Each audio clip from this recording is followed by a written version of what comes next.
chapter 8 of The Lion, the Witch, and the Wardrobe. So when we read together last, the four children, Peter, Susan, Edmund, and Lucy, had met the beavers. And you remember they had that wonderful dinner where they had the fish, and then there was the marmalade sticky roll, and it was wonderful. And now, today, we're going to find out what happened after dinner. There was an important clue right at the very end of the chapter. So you probably remember I showed you this illustration. And right at the end of the chapter, Edmund noticed that he could see the two hills where the witch's house was. Let's find out what happens after dinner. And that's the title of the chapter, What Happened After Dinner. Here we go. And now, said Lucy, do please tell us what's happened to Mr. Tumnus. Ah, that's bad, said Mr. Beaver, shaking his head. That's a very, very bad business. There is no doubt he was taken off by the police. I got that from a bird who saw it done. But where's he been taken to? Asked Lucy. Well, they were heading northward when they were last seen, and we all know what that means. No, we don't, said Susan. Mr. Beaver shook his head in a very gloomy fashion. I'm afraid it means they were taking him to her house, he said. But what'll they do to him, Mr. Beaver? Gasped Lucy. Well, said Mr. Beaver, you can't exactly say for sure, but there's not many taken in there that ever comes out again. Statues. All full of statues, they say it is, in the courtyard and up the stairs and in the hall. People she's turned, he paused and shuddered, into stone. But Mr. Beaver, said Lucy, can't we? I mean, we must do something to save him. It's too dreadful, and it's all on my account. I don't doubt you'd save him if you could, dearie, said Mrs. Beaver, but you've no chance of getting into that house against her will and ever coming out alive. Couldn't we have some stratagem? Said Peter. I mean, couldn't we dress up as something or pretend to be, peddlers or anything, or watch till she was gone out, or, hang it all, there must be some way. This fawn saved my sister at his own risk, Mr. Beaver. We can't just leave him to have that done to him. Oh, it's no good, son of Adam, said Mr. Beaver. It's no good you're trying, of all people, but now that Aslan is on the move. Oh, yes, tell us about Aslan, said several voices at once. For once again, that strange feeling, like the first signs of spring, like good news, had come over them. Who is Aslan? Asked Susan. Aslan? Said Mr. Beaver. Why, don't you know? He's the king. He's the lord of the whole wood, but not often here, you understand. Never in my time or in my father's time. But the word has reached us that he's come back.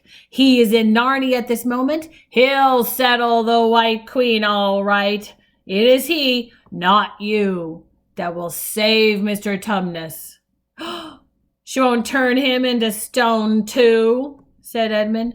Lord love you, son of Adam, what a simple thing to say, answered Mr. Beaver with a great laugh. Turn him into stone? If she can stand on her 2 feet and look him in the face, it'll be the most she can do, and more than I expect of her.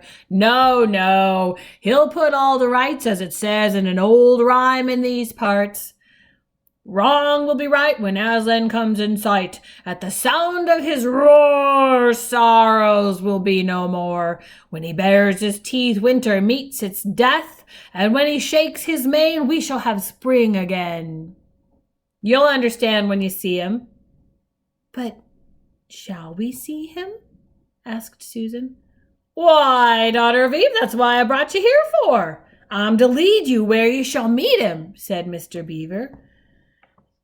Is he a man? Asked Lucy. Aslan a man? Said Mr. Beaver sternly. Certainly not. I tell you, he is the king of the wood and the son of the great emperor beyond the sea. Don't you know who was king of beasts? Aslan is a lion. the lion, the great lion.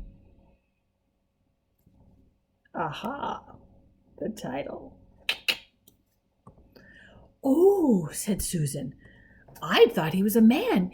Is he quite safe? I shall feel rather nervous about meeting a lion. Well, that's you will, dearie, and no mistake, said Mrs. Beaver. If there's anyone who can appear before Aslan without their knees knocking, they're either braver than most or else just silly. Then he isn't safe? Said Lucy. Safe? Said Mr. Beaver. Don't you hear what Mrs. Beaver tells you? Who said anything about safe? Course he isn't safe. But he's good. He's the king, I tell you. I'm longing to see him, said Peter, even if I do feel frightened when it comes to the point. That's right, son of Adam, said Mr. Beaver, bringing his paw down on the table with a crash that made all the cups and saucers rattle. And so you shall. Word has been sent that you are to meet him tomorrow if you can, at the Stone Table. Where's that? Said Lucy. I'll show you, said Mr. Beaver. It's down the river a good step from here. I'll take you to it. But meanwhile, what about poor Mr. Tumnus? Said Lucy. The quickest way you can help him is by going to meet Aslan, said Mr. Beaver. Once he's with us, then we can begin to do things. Not that we don't need you to, for that's another of the old rhymes.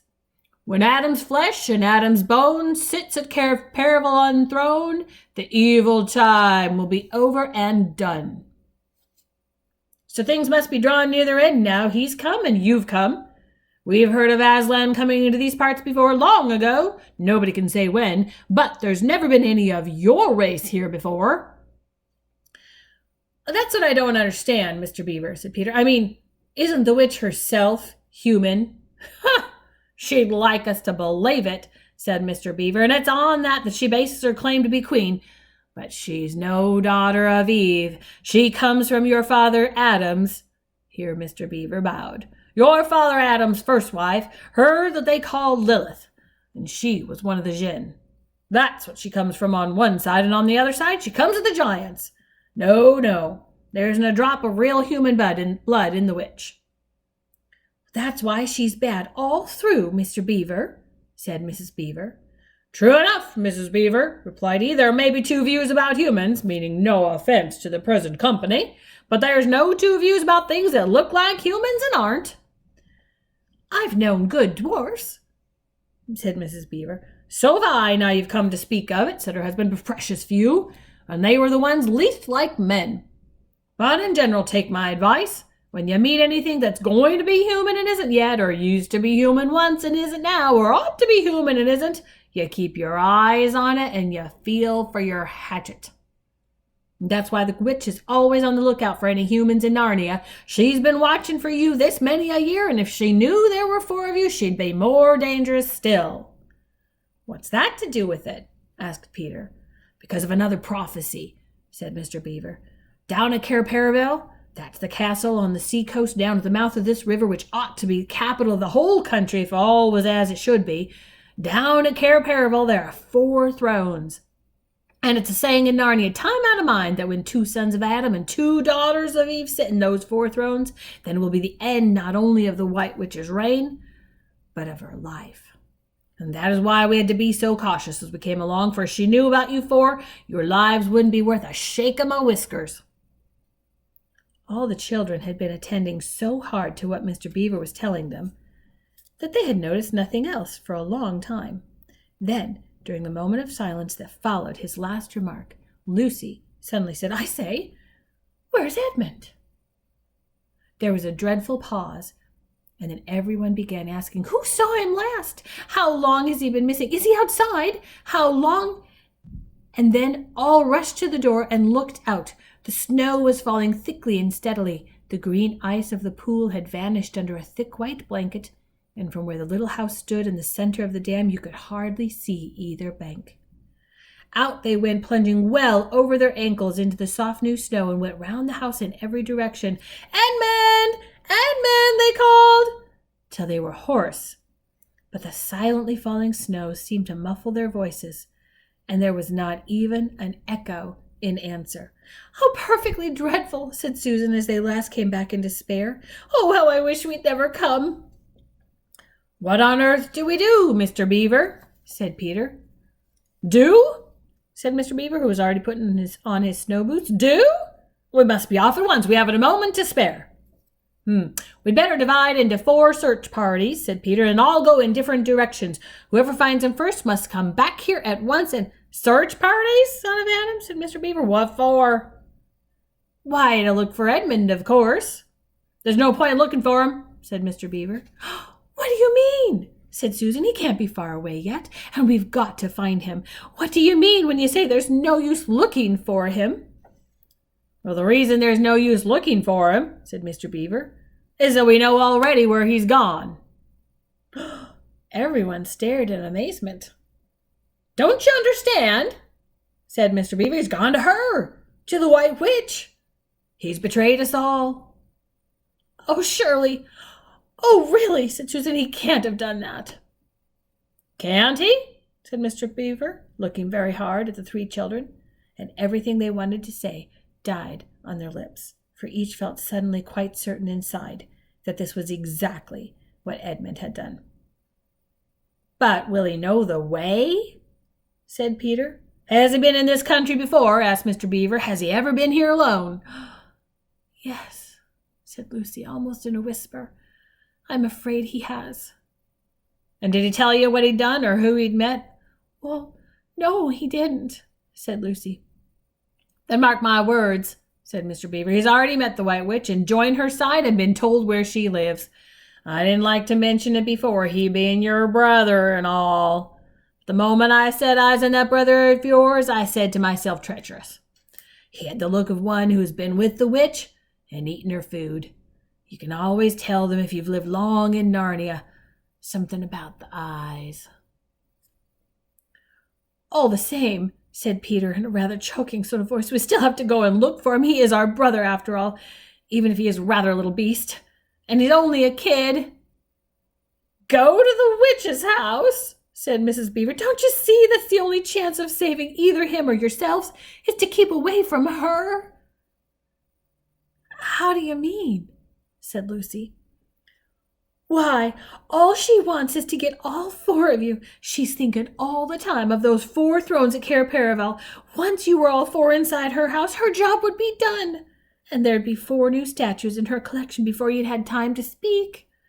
She'll keep him alive as long as he's the only one she's got, because she'll want to use him as a decoy, as bait to catch the rest of you with." "Oh, can no one help us?" wailed Lucy. "Only Aslan," said Mr. Beaver. "We must go on and meet him. That's our only chance now." "It seems to me, my dears," said Mrs. Beaver, "that it is very important to know just when he slipped away.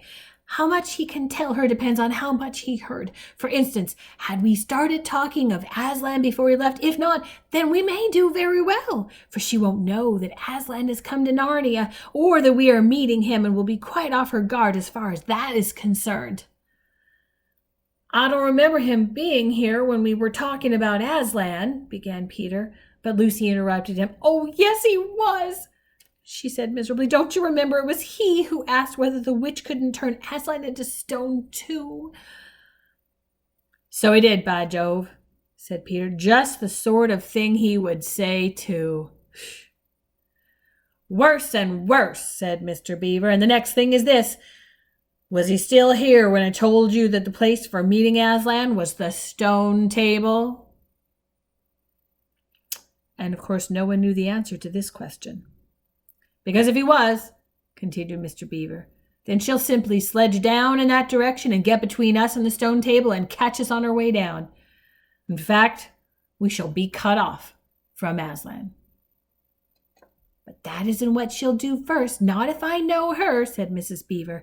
"The moment that Edmund tells her that we're all here, she'll set out to catch us this very night. And if he's been gone about half an hour, she'll be here in about another 20 minutes. "You're right, Mrs. Beaver," said her husband. "We must all get away from here. There's not a moment to lose." So Edmund has made his choice. I wonder if you would make the same choice, a choice to be king and eat the magical food. That's what Edmund thinks he's choosing. Now remember, just as in life, no character in a book is all good or all bad. Keep that in mind when you think about Edmund today. We'll find out what happens next tomorrow.